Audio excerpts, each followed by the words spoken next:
you love technology. You help create this digital roadmap and you re-engineer processes and this SAP. Is that typical within a lot of Russian companies? Because obviously you had this amazing experience over there, but explain for the listeners, what was it like when you joined and what was the digital IT technology journey that you guys went on? As a matter of fact, I do think that Russia, and specifically large Russian business, is on top of the game right now, and many things contributed to this. Also, one of them was that they started this journey later on, so they didn't really adopt very early stages of some of the technologies, like credit cards only appeared like 30 years ago maybe, but it also turned how the things developed later, because adopting newer technology from the beginning made them make bigger progress over time. So with X5 Retail Group being the largest retail company and operating so many stores, the technology was the key, and the IT budget was really large. I mean, the yearly budget. So we had obviously to make sure we're using it properly and the investment brings the best results. So very, very soon I realized that in my role in finance, I also have to be very technology oriented, because this is what will enable me to operate as the company grows, because you cannot stay in the same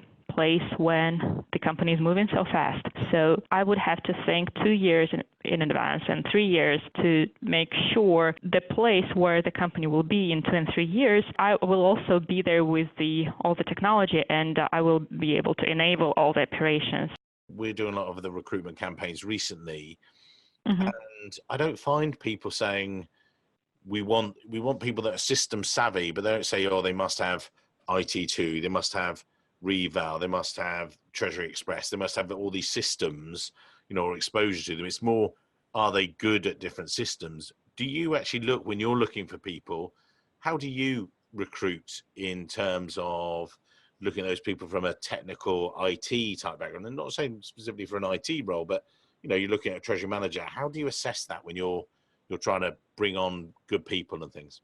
I really try to see if the person is adaptive and thinks of himself as one, which is the most important. So some people, from my personal experience, they stay tech averse kind of attitude. So they just really don't want to get into this.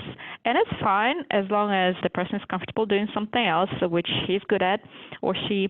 But if you want to bring someone on board who will be good with different systems and changing systems, I don't really think you need to put experience with specific systems on your job description, not necessarily, because unless it's something really, really specific, which also happens. Yeah. But generally speaking, I don't think it's really, really important for someone to have 2 to 3 years of experience with specific system, because in a few months you may be moving from this system to something else, to something better, more effective maybe. So what would you do then?